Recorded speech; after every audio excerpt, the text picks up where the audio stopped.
Like this. Hi, Melissa. Hi, honey. How are you?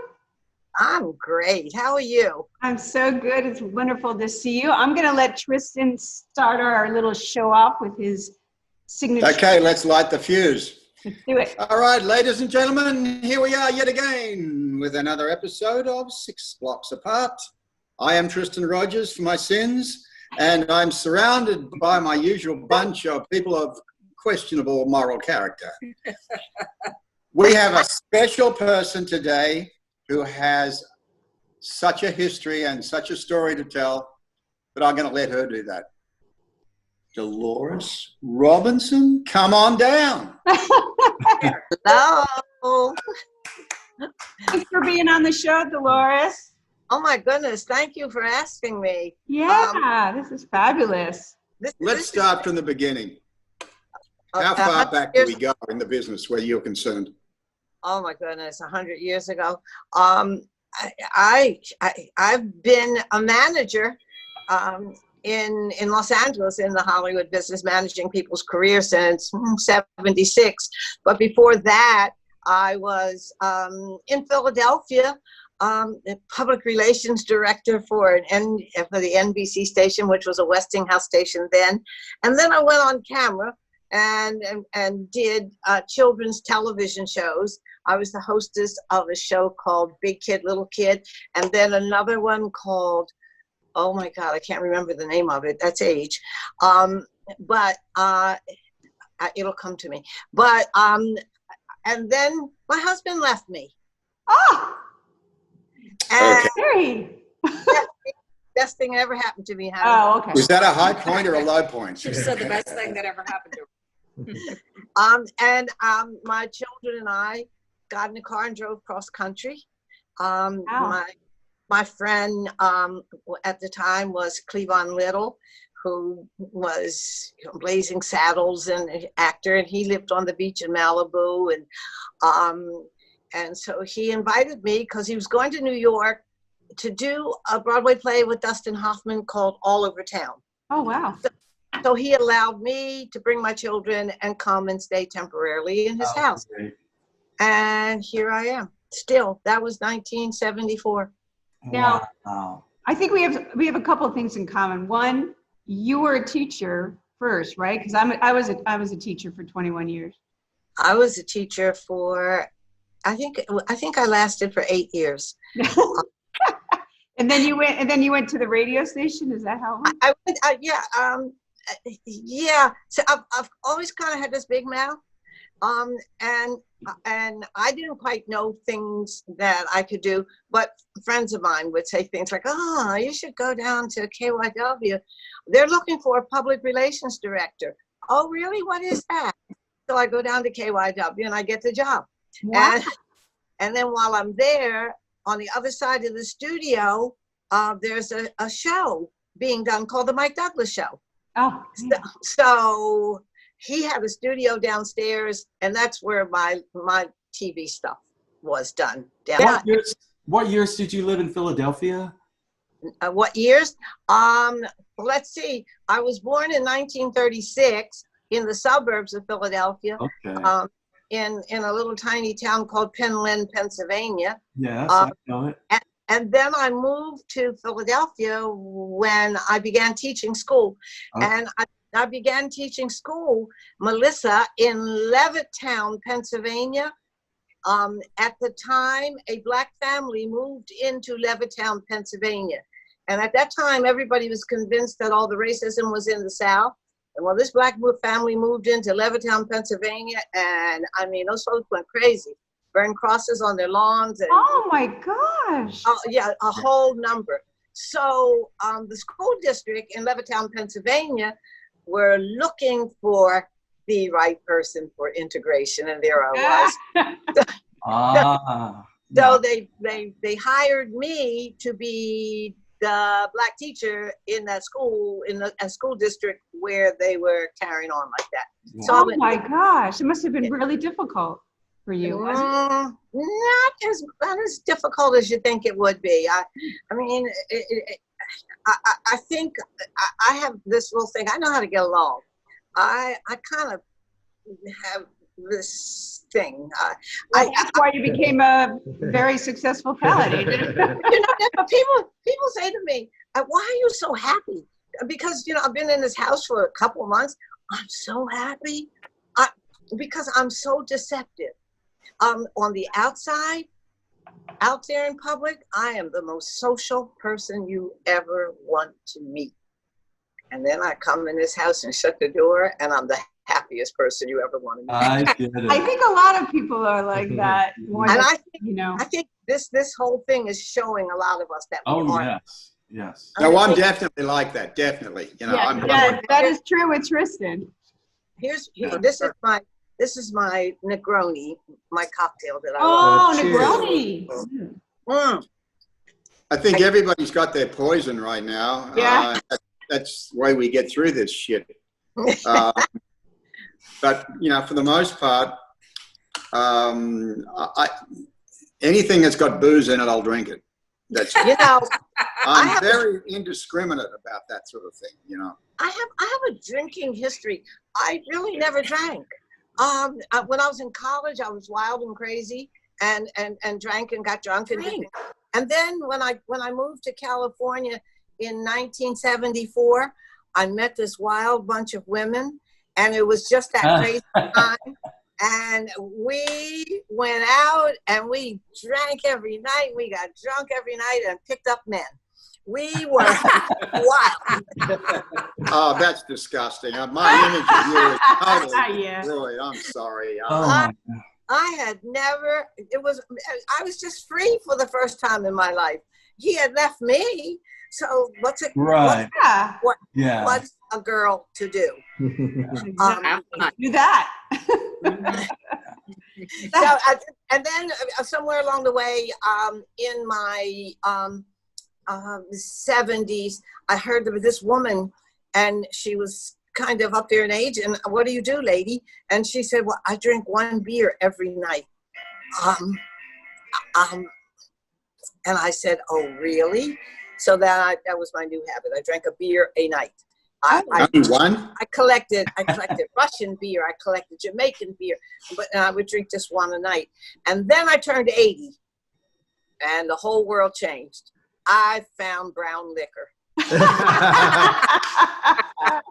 That's great. I found brown liquor and I like old drinks. I like bourbon. I like rye. I like gin. I love gin.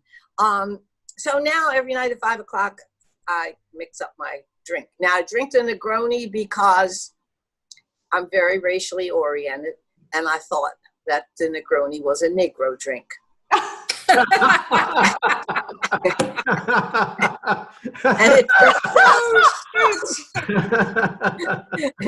And it turns out that it was Italian. Oh my God, that's awesome. Negroni. I've never had Negroni either. What's it taste like? It's wonderful. It's equal parts gin, equal part sweet vermouth, and equal part Campari, therefore Italian. Oh, got it. Now, so what are you drinking? What's everybody drinking? Usually I'm doing tequila, but tonight I'm doing Pinot Grigio.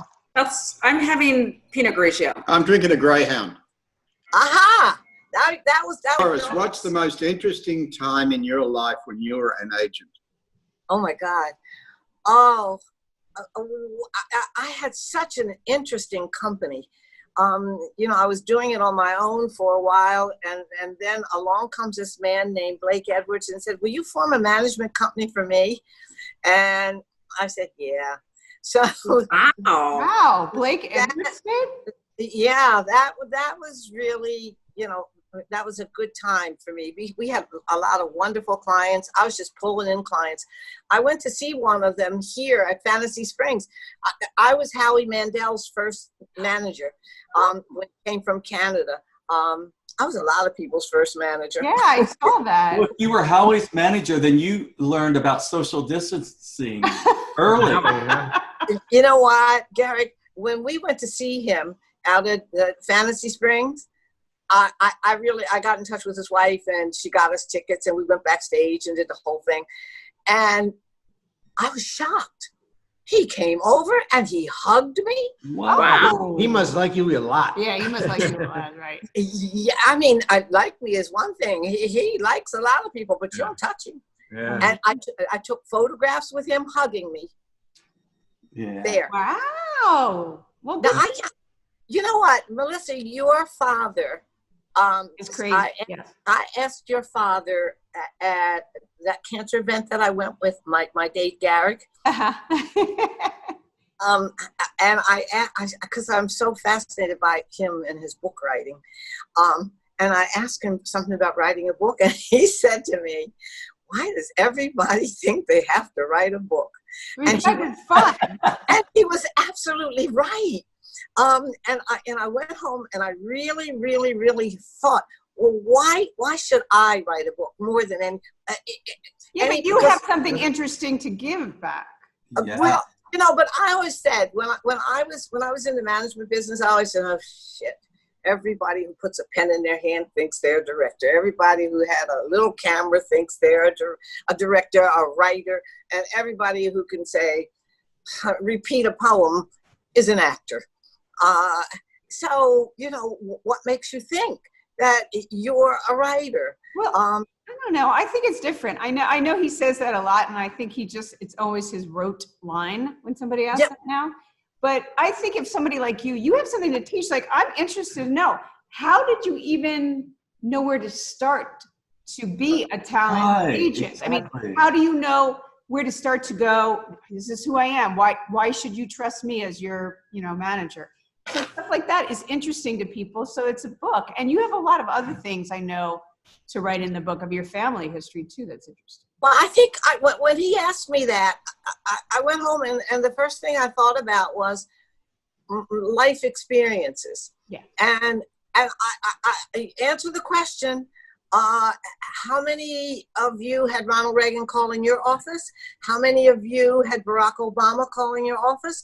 How many of you, Jimmy Carter's grandson used to work for you?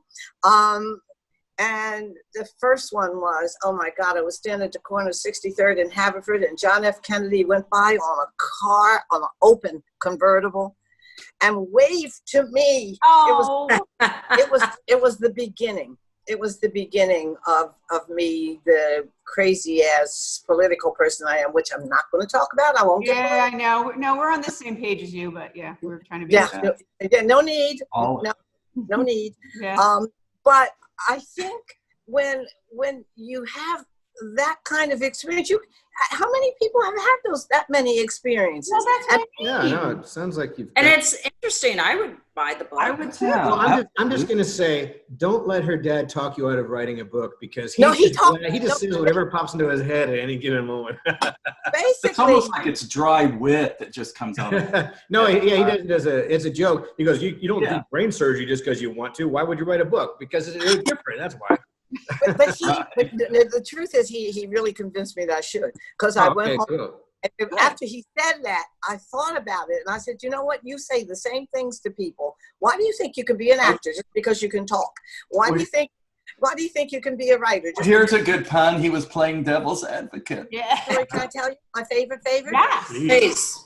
Okay, so Barack Obama, who named me as his California mother, and I know very well there's a Georgia mother, Minnesota mother.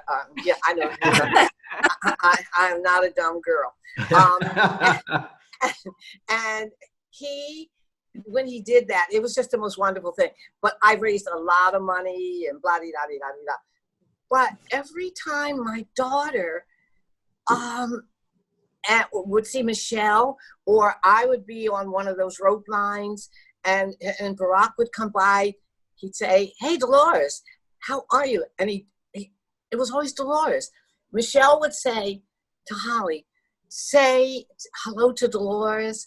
They always remember my name. Now, I know who I am. I know I got a big mouth. I know blah, blah, blah. But he was president of the United States. He got 40,000 me's, okay? Yeah. So I am not under any illusion that this man is remembering me because I'm so special. No. In 2009, Michelle put her hand out, held a Bible, a beat up old black tattered Bible. And he put his hands on it and promised to be the best president in the world. And engraved across the bottom of that old beat up tattered Bible in gold, it said, Dolores Robinson.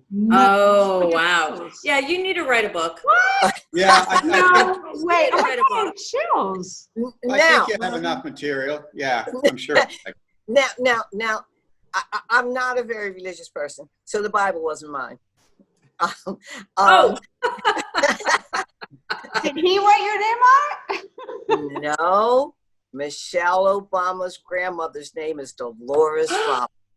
What? Oh. Wow. Oh, Come on, y'all. Come on, y'all. so it's kind of easy to remember That's your. wild. So you are meant to be a friend of theirs. So it's kind of Oh, easy to remember your name is the point, right? Wow. Exactly. Wow. How could you not remember my name? Yeah. Wow. Right? There's a chapter I had called Presidents. Yeah. Bill Clinton, I went to the dedication of the Little Rock, Arkansas, his library, the Clinton Library. He called me Mama, but, he thought he was black, so, he was easy to pick me up, That's adorable. But so there's a whole chapter there on presidents alone. Yes. Yeah. I mean, Now, Ronald Reagan, I used to represent his daughter, and she was such a mess that he used to call me up regularly to try to keep her down, keep her in line, because she wasn't a mess. She just totally disagreed with everything that he agreed with. That's all. Right. They were so politically opposites. So Did- I managed her career. Nancy's birthday party up at their ranch. And there's this photograph that I have somewhere that I'm going to find that has a photograph of all these white people and with gray and silver and purple hair, and sitting in the middle is little old brown peanut me. See, that'd be great in the book. This is super cool. Love it. Because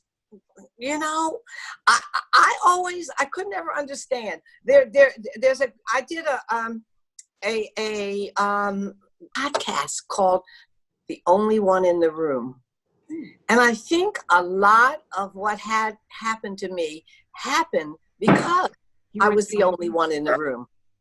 Wow. And did you ever feel uncomfortable? Was there ever a time where you're like, I wish I wasn't the only one in the room, or you? Nope. Take advantage of being the only one in Chris. the room.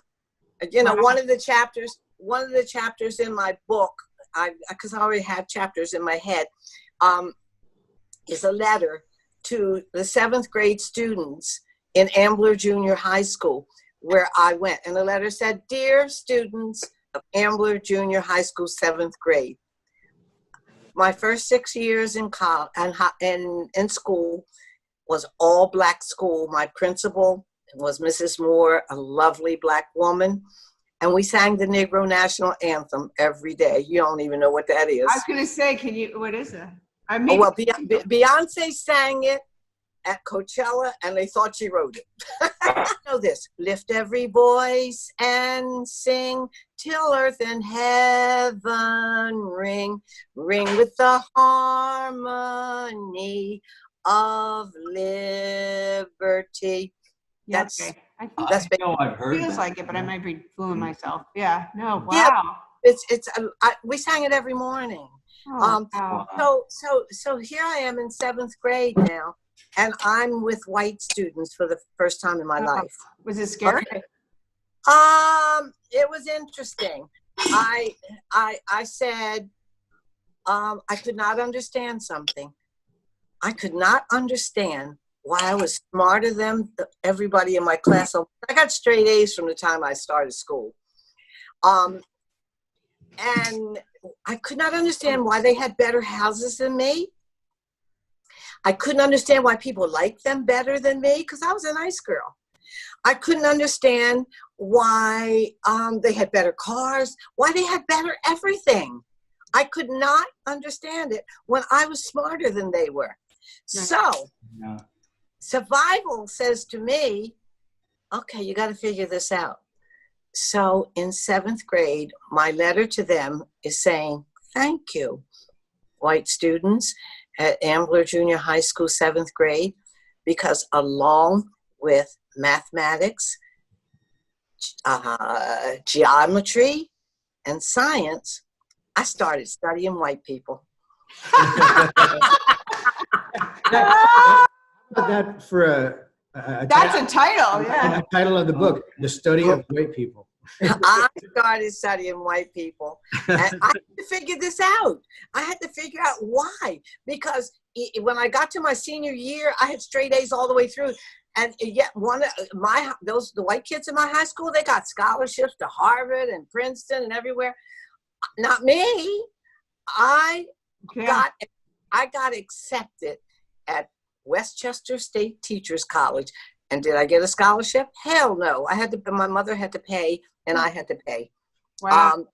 So here I am, 84 years old, and I just want to say to you that I have me a PhD in white people. Woo! Now you need to write a book about that. I know the good ones. I know the bigoted ones. I know the not nice ones. I know the really nice ones. I know who my friends are, and I know who my friends are. And you can put that in the book without naming names, but you can like little hints. So I have to tell you my outhouse story. Are Okay. you ready? Are we ready for my outhouse Go story? ahead. Oh, you and my mom can tell great stories. Go ahead. Okay. So I lived in this little town of Penland, Pennsylvania, and the house that I lived in used to be a roller skating rink, and they cut it in half and put a back wall on it, and it became our house.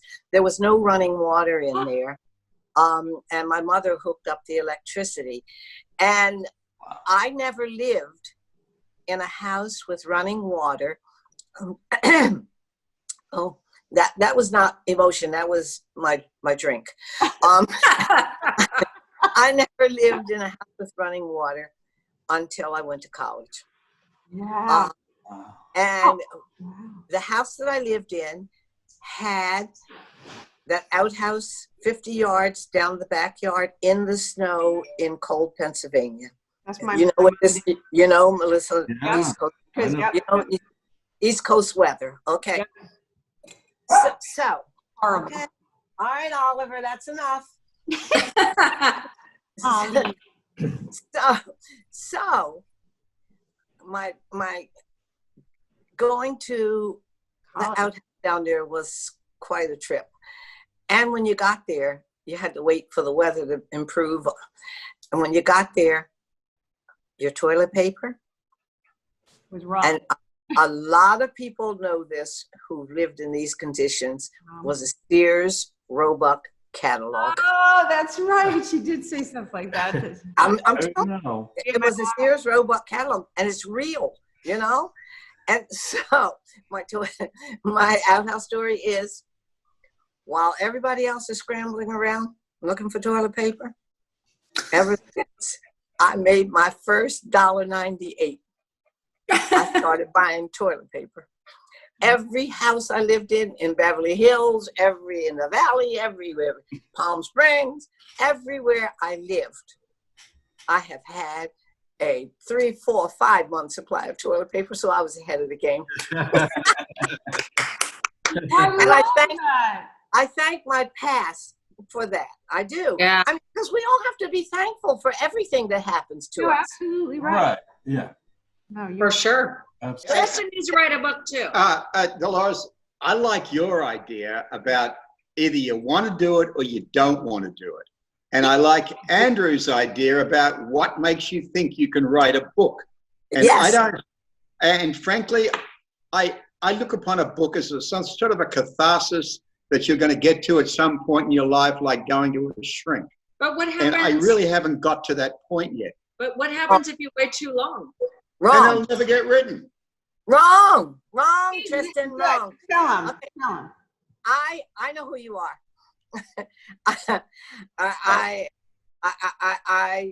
I specialize in people like you, and some of you have stories, and most of them don't. Okay, you have a story. Okay, and you have a following of women like nobody's business. If you don't sell books to anybody else, you'll be selling books to women. Right. So, Absolutely. you know, you've got this story. Come Like a on. couple photos in there when you were 18, shirtless. Oh, God, My yes. heart's not there at the moment. But To you're do it because I figure that this isn't the end of the story. I got other shit. I got other stuff. Yeah, but to write put out it yet so to you do. have it. you were part two. Tristan, Yeah. expiration date. I've decided my own expiration date. Food has expiration date. Everybody, we all have an expiration date. We all gonna go, okay? So I decided my own. I don't know how to do it here. Can you see? Can you see it? On my wrist, right there. 104. You got that tattooed on you, so that's your expiration date? Yes, 104. Wild. Are you trying to tell me that your shelf life is going to run out at 104? I think. I don't want to be greedy. Oh, that's reasonable. Yeah. Okay. I think that's a great expiration date. Oh, This is so funny. Well, But that's- I think what it is really, it's just a reminder. If I'm not drinking enough water in the middle of the day, if I see my wrist, I drink some more water. right. I'm not going to sleep early enough. I see my wrist, and I make sure I get 8 hours sleep every night. You're having 2 drinks during quarantine. Exactly. very good. Come on. I am here to survive. You know, I'm here to live on and survive and pass my message on. I never wanted to do anything more in life than inspire people. That's all. Well, I walked into So you should write I walked into a party at Chris Bennett's house, and there was quite a few people there. It was kind of a musical evening, and if you've been there, Really? Really? Really? At Chris's house? But I think this was a big one. Yeah, I find that walked tough in to and believe, too. she exuded such energy, Dolores, and I found my way over to her, and we started talking, and that was one of the first things that we talked about. Okay. And I was so amazed with that. And then I thought, oh, there's another lady here that's been in the industry I've got to introduce Dolores to. I pulled her over to Maggie Abbott, and because Maggie has been also very similar, and I thought, well, these two ladies have to meet. So I'm introducing Dolores to Maggie, and she looks at me, she goes, are you crazy? We've known each other for like, was it 35 years or something? That's awesome. That's great. Maggie's British, and she lives out here, and she's another hoot. Maggie's the greatest. Maggie's legendary.